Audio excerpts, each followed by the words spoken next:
Well, Ariana, progress here on Capitol Hill is stalled. As you noted there, the Senate once again took up a measure to fund the government over the next few weeks, and it failed as lawmakers remain deadlocked over federal funding. But it all comes as the White House is weighing mass firings of federal workers during the standoff.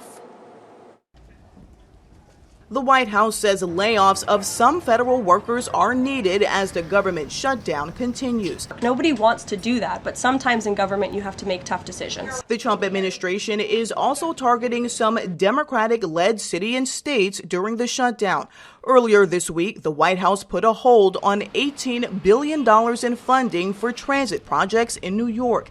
And Friday morning, Office of Management and Budget Director Russ Vought announced on social media that $2 billion in projects for Chicago is being frozen. Russ Vought is doing what he's been tasked to do in the midst of this government shutdown, which is to look at funds that need to be temporarily halted or need to be canceled. And Chicago is just another example of that. Friday, the Senate voted once again and failed to move forward with a short-term spending bill to fund the government until mid-November, extending the government shutdown. The yeas are 54 and the nays are 44. Republicans picked up 3 votes, but the bill still fell short of the 60 needed to advance the legislation.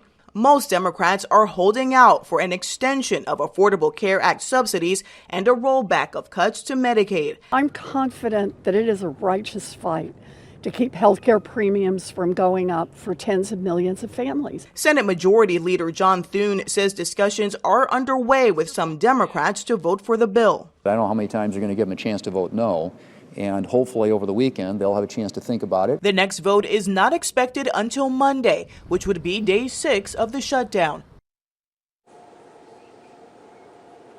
Now, the White House says that President Trump and his officials could decide on mass layoffs of federal workers as soon as today. Ariana?